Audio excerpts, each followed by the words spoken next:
Praise the lord. హల్లెలూయా. దేవునికి మహిమ కలుగునుగాక. హల్లెలూయా. క్రీస్తునందు ప్రియమైన దేవుని బిడ్డలకు ప్రభు నామంలో మీకందరికి మా యొక్క శుభాభివందనములు తెలియపరుస్తూ ఉన్నాం. ప్రియులారా, మరి గమనించవలసిన మాట ఏంటి అంటే, మరి ప్రతిరోజు మరి యూట్యూబ్లో 5 గంటలకు మా యొక్క వీడియో మరి అప్లోడ్ చేస్తూ ఉన్నాం కనుక దేవుని బిడ్డలారా, మీరందరూ కూడా మీరు చూస్తున్నారని మేము గ్రహించగలుగుతుంటున్నాం. మరి ఈరోజు కూడా మరి యథావిధిగా ఒక చిన్న ప్రార్థన, పాట, వాక్యము మనం చూసుకుందాం. దేవునికి ఏ మహిమ కలుగునుగాక. Praise the lord. చిన్న ప్రార్థన. కృప కలిగిన సర్వశక్తిమంతుడైన గొప్ప దేవ, నీ పాదాలకు వేలాది వందనాలు తెలియపరుస్తూ ఉన్నాం తండ్రి. ఇదిగో నాయన, మరి ప్రభువా, ఈ రీతిగా నాయన నిన్ను స్తుతించటానికి, నేను మయపరచటానికి, గణపరచటానికి, నేను ఆరాధించటానికి ఉదయకాల సమయంలో నీ బిడ్డలకు నీ యొక్క శ్రమల మాటలను మరి ప్రభు తండ్రి నాయన ప్రవచనాల యొక్క నెరవేర్పును చెప్పటానికి నాకు ఇచ్చిన గొప్ప అవకాశం బట్టి నీకు వందనాలు తెలియపరుస్తూ ఉన్నాం. వందనాలు తెలియపరుస్తూ మీ రక్తాన్ని ప్రోక్షిస్తూ యేసు నామములో అడుగుతున్నాము తండ్రి. ఆమేన్.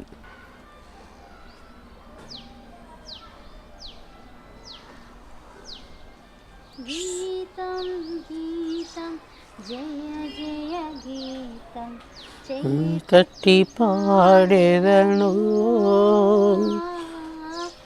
గీతం గీతం జయ జయ గీతం చెయ్యి తట్టి పాడేదను. యేసురాజు లేచెను, హల్లెలూయా, జయమర్భటించెదము. యేసురాజు లేచెను, హల్లెలూయా, జయమర్భటించెదము. మగరిని మూసిన రాయి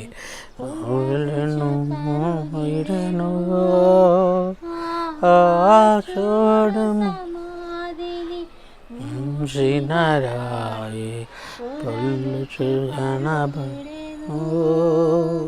అందువేసిన ముద్ర కావలినిచిన దైవసుతుని ముందు.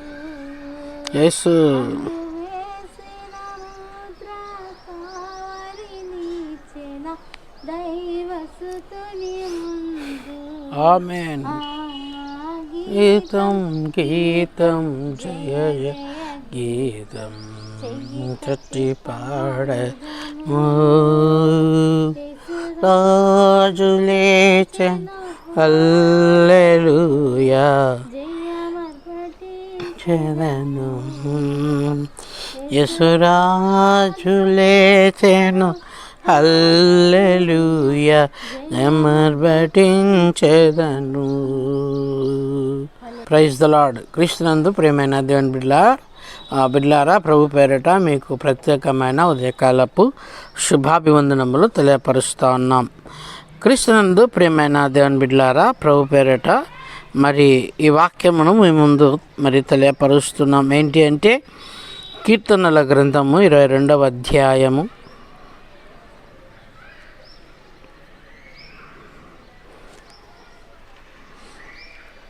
కీర్తనల గ్రంథం 22వ అధ్యాయము 7వ వచనం. నన్ను చూచువారందరూ పెదవులు విరిచి తల ఆడించుచు నన్ను అపహసించుచున్నారు. చిన్న ప్రార్థన. కృపా సత్య సంపూర్ణమైన గొప్ప దేవ, నీ పాదాలకు వేలాది వందనాలు నాయన. మరి ప్రభా తండ్రి, యేసుక్రీస్తు ప్రభు వారు పొందినటువంటి శ్రమలలో యొక్క ప్రవచనాల నెరవేర్పు తండ్రి. మరి ప్రభువా, మరి ఈ యొక్క ప్రవచనాల నెరవేర్పులో నీ బిడ్డలకు కొన్ని మాటలను ధ్యానిస్తుండగా నా నోటి మాటలుగా కాక నీ నోటి మాటలతో నీ బిడ్డలతో మాట్లాడమని యేసు నామములో ప్రార్థిస్తున్నాం తండ్రి. ఆమెన్. ప్రియ దేవుని బిడ్డలారా, మరి యేసుక్రీస్తు యొక్క శ్రమల యొక్క ప్రవచనాల యొక్క నెరవేర్పుల్లో మనము చూస్తున్నాం. ప్రియ దేవుని బిడ్డలారా, యేసుక్రీస్తు ప్రభు వారు పుట్టిన విషయంలో కూడా ప్రవక్తలు ఎన్నో ప్రవచనాలు పలికారు. అదేవిధంగా యేసుక్రీస్తు ప్రభు వారి యొక్క మరణం విషయంలో కూడా ప్రవచనాలు ఎన్నో ప్రవక్తలు పలికినట్లుగా రాయించినట్లుగా మనం చూస్తూ ఉన్నాం. అయితే యేసుక్రీస్తు ప్రభు వారు నింద పొందినట్లుగా కూడా ప్రవచనాలు పలకబడినటువంటి విషయాన్ని మనము చూస్తూ ఉన్నాం. యేసుక్రీస్తు ప్రభు వారు మరి పుట్టక మునిపే, అనగా పుట్టడం అని అంటే రాకమునిపే, తల్లి గర్భంలోనికి రాకమునిపే వస్తాడు, మరణిస్తాడు, తిరిగి లేస్తాడు అనే విషయాన్ని చూపిస్తూ రాస్తూ ఉన్నాడు. ఏమని రాస్తూ ఉన్నాడు మరొకసారి చదవమ్మా.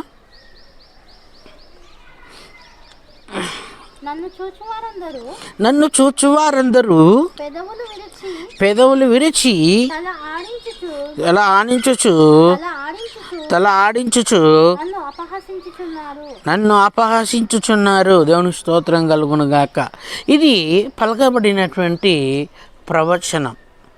యేసుక్రీస్తు ప్రభు వారు మరి మరణ యొక్క పునరుద్ధాల యొక్క ప్రవచనం ద్వారానే మరి ఆయన అపహసించినట్లుగా కూడా ప్రవచనాన్ని మనం చూస్తూ ఉన్నాం. ఎలాగ మరి ఆయనను అపహసిస్తున్నారంటే వారందరూ కూడా ఎవరిని చూస్తున్నారంట? యేసయ్యను చూస్తూ ఉన్నారు. యేసయ్యను చూస్తూ ఏమని మాట్లాడుతున్నారు? ఇదిగో నీవు దేవుడవైతే, నీవు దేవుని కుమారుడవైతే నిన్ను నీవు రక్షించుకో, నిన్ను నీవు శిలువలో నుంచి దిగి నిన్ను నువ్వు రక్షించుకో, మమ్మల్ని తర్వాత రక్షితులే కానీ అన్నట్లుగా అపహాస్యం చేస్తూ ఉన్నారు. ప్రియమైన బిడ్డలారా, అయితే ఈ యొక్క ప్రవచనం ఎక్కడ నెరవేరింది అని అంటే మత్తయి రాసిన సువార్త 27వ అధ్యాయము 44వ వచనాన్ని మనం చూడగలిగితే అక్కడ ఒక మంచి మాటను మనము చూడగలుగుతాం. ప్రియమైన బిడ్డలారా, మత్తయి రాసిన సువార్త 27:44 వచనం చదువు. ఆయనతో కూడా సిలువ వేయబడిన బందిపోటు దొంగలను అలాగే ఆయనను నిందించిరి. మధ్యాహ్నము మొదలుకొని 3 గంటల వరకు ఆ దేశం అంతటా చీకటి కమ్మింది. ఎవరు నిందిస్తున్నారంట? అపహసిస్తున్నారంట? బందిపోటు దొంగలు, ఆయనతో పాటు ఉన్నటువంటి బందిపోటు దొంగలు. ప్రియమైన బిడ్డలారా, నిన్ను నీవు రక్షించుకో, నన్ను కూడా రక్షించు. వీలైతే నిన్ను నువ్వు రక్షించుకో, నన్ను కూడా రక్షించాలి. దేవునికి స్తోత్రం కలుగును గాక. ఎందుకు రక్షించాలి?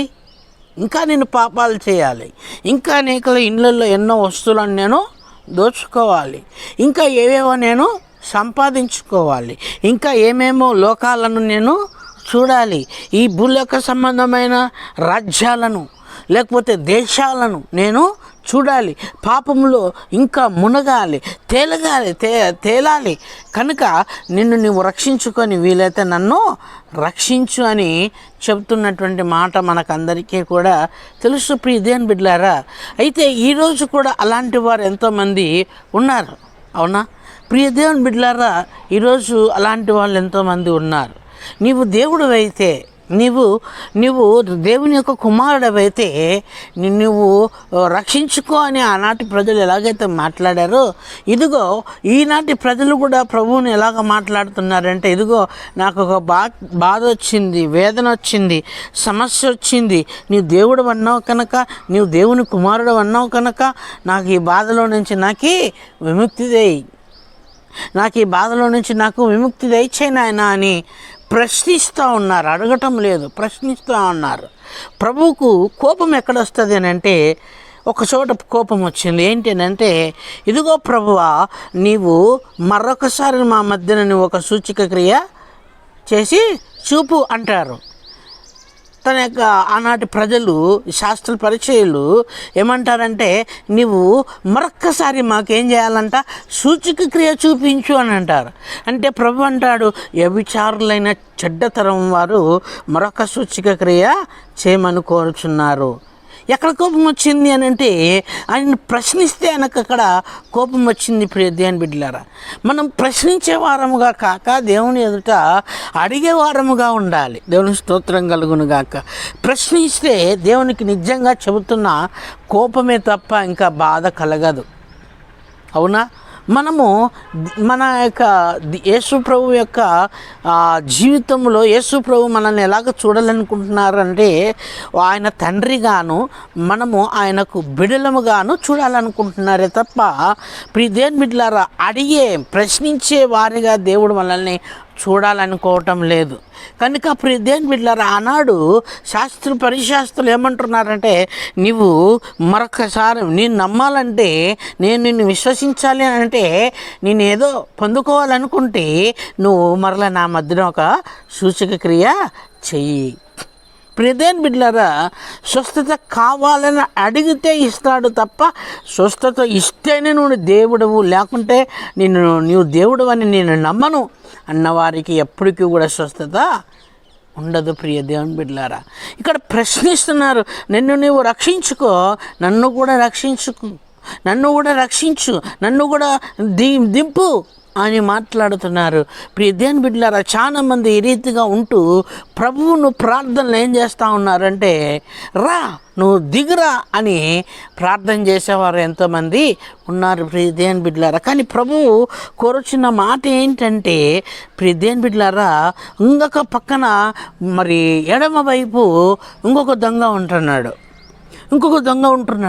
ఆయన ఏమంటాడంటే ఇదిగో మనమైతే తప్పు చేసిన వారమై ఉన్నాము, మనమైతే పాపులమై ఉన్నాము, మనకి ఈ శిక్ష పడినంది, ఈ శిక్షకు అర్హులము మనం.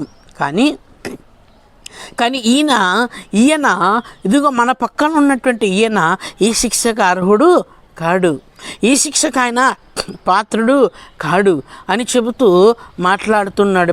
దేవుని బిడ్డలారా ఇక్కడ బందిపోటు దొంగలలో అహంకారం చూశారు, ఇక్కడ ఎడమవైపు ఉన్న దొంగలలో పశ్చాత్తాపం యేసుక్రీస్తు ప్రభు వారు చూశారు.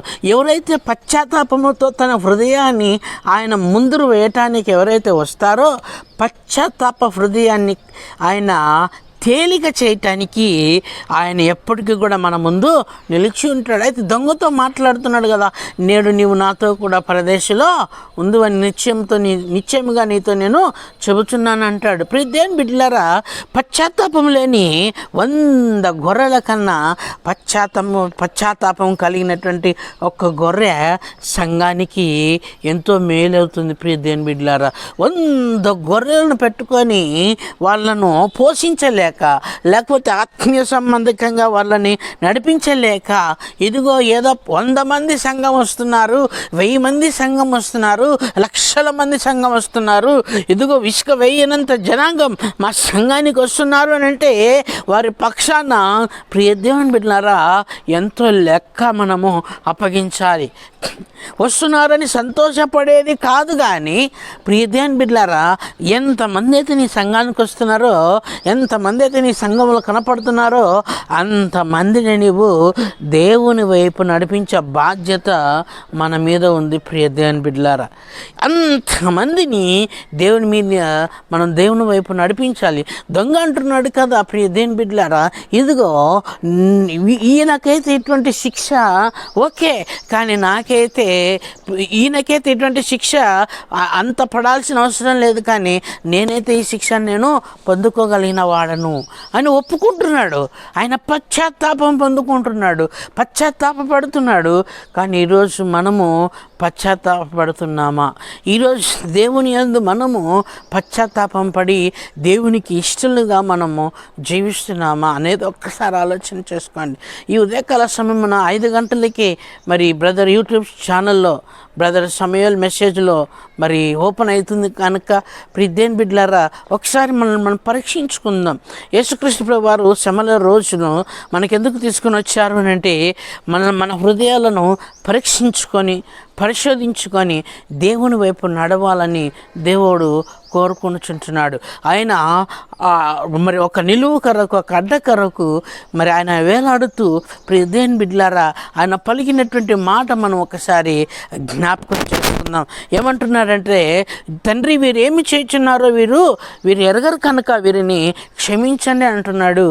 దేవుని బిడ్డలారా నేను చేసిన తప్పుల నిమిత్తం, పాపము నిమిత్తం ఆయన శిలువలో బలియాగమైతే ఈరోజు కూడా అవునా నీ వయసు ఎంత వయసు ఉందో అంత వయసులో అన్ని సంవత్సరాలలో మరి ఒక్కరోజు కూడా నీ మనసు ఆయన వైపు త్రిప్పగలిగి ఉన్నావా? ప్రియదేని బిడ్డలారా, ఒక్కసారి ఆలోచన చేసుకోండి. ప్రభు అంటున్నాడు కదా, ఇదిగో ఈయన నాతో పాటు పరదేశంలో ఉంటాడు, నీవు నాతో కూడా పరదేశంలో ఉందువుగా, కానీ నీతో నేను నిశ్చయముగా చెప్పుచున్నానని ఎడమ వైపు ఉన్నటువంటి దొంగతో మాట్లాడుతున్నాడు. అయితే ప్రియదేని బిడ్డలారా, ఈరోజు నీవు కూడా ఆ దొంగలాగా పశ్చాత్తాపం పడి, ప్రభు నా హృదయంలోనికి రానాయన, నా హృదయంలోనికి రానాయన అని నువ్వు ఆహ్వానిస్తున్నావా? ప్రియదేని బిడ్డలారా, యేసు ప్రభు వారి గురించి పలికిన యొక్క ప్రవచనము మరి ఇక్కడ నెరవేరినట్లుగా మనం చూస్తూ ఉన్నాం. యేసయ్య పలికిన మాటలన్నీ కూడా మరి ఆయన పలకక మునిపే, అనగా ప్రియదేని బిడ్డలారా, ఆయన ఈ లోకానికి తల్లి గర్భాన నుండి రాక మునిపే ప్రియదేని బిడ్డలారా, ఆయననే యేసుక్రీస్తు ప్రభువే ప్రవక్తలను పంపించి ఆయన గురించి మాట్లాడిన విషయము మత్తయి రాసిన సువార్త 27వ అధ్యాయము 44వ వచనంలో ఇక్కడ నెరవేరినట్లుగా మనం చూస్తున్నాం. ప్రియదేని బిడ్డలారా, అయితే దేవుడు ఈరోజు మన నుండి కోరేటువంటి ఒక చిన్న మాట ఏంటంటే, నువ్వు ఎక్కడికో వెళ్ళాల్సిన అవసరం లే, ఒక కొండ ఎక్కాల్సిన అవసరం లే, ఒక కొండ దిగాల్సిన అవసరం లేదు, ఏదో ఒక చోటుకి వెళ్ళాల్సిన అవసరం లేదు. నీ ఇంట్లో నీ గదిలోనే మోకాళ్ళుండి ప్రార్థన చేస్తే నేను వస్తానని వాగ్దానం చేసినటువంటి దేవుడు ఉన్నాడు. కనుక మనం భయపడాల్సిన అవసరం లేదు. ఈ శ్రమల దినాలలో మనము కూడా యేసయ్యను జ్ఞాపకం చేసుకుంటూ మనం ప్రయాణించాలని ప్రభు పేరిట మనవి తెలియపరుస్తూ ఈ కొద్ది మాటలను దేవుడు దీవించును గాక. ఆమేన్. చిన్న ప్రార్థన. కృపాసత్య సంపూర్ణుడైన గొప్ప దేవా, తండ్రి, నీ పాదాలకు వేలాది వందనాలు తెలియపరుస్తూ ఉన్నాం. ఇదిగో ప్రభువా, ఈ వాక్యం విన్న వారిని, వినబోచున్న వారిని మీరు దీవించండి, ఆశీర్వదించమని ప్రార్థిస్తున్నాం దేవా. అవును నాయన, మరి ప్రవచన లెక్క నెరవేర్పు మరి విషయంలో మేము ఉంటుండగా తండ్రి, అందరూ కూడా ఈ వాక్యమును విని ఆశీర్వదించబడినట్లుగా, దీవించబడినట్లుగా, బలపరచబడినట్లుగా అయ్యా తండ్రి మీరే కృప చూపించమని ప్రార్థన చేస్తూ యేసుక్రీస్తు నామమున అడిగి వేడుకొని పొందుకున్నాము తండ్రి. ఆమేన్. Praise Lord. దేవునికి మహిమ కలుగును గాక. ప్రియదేని బిడ్డలారా, మరి మా యొక్క బ్రదర్ సమయల్ మెసేజ్ యూట్యూబ్లో మరి మెసేజెస్ 5 గంటలకు మేము పెడుతూ ఉన్నాం. ఖచ్చితంగా మీరు ఈ వీడియోను మీకు నచ్చితే మీరు లైక్ చేయండి, షేర్ చేయండి, సబ్స్క్రైబ్ చేసుకోవాల్సిందిగా ప్రభునామంలో తెలియపరుస్తున్నాం. అందరికీ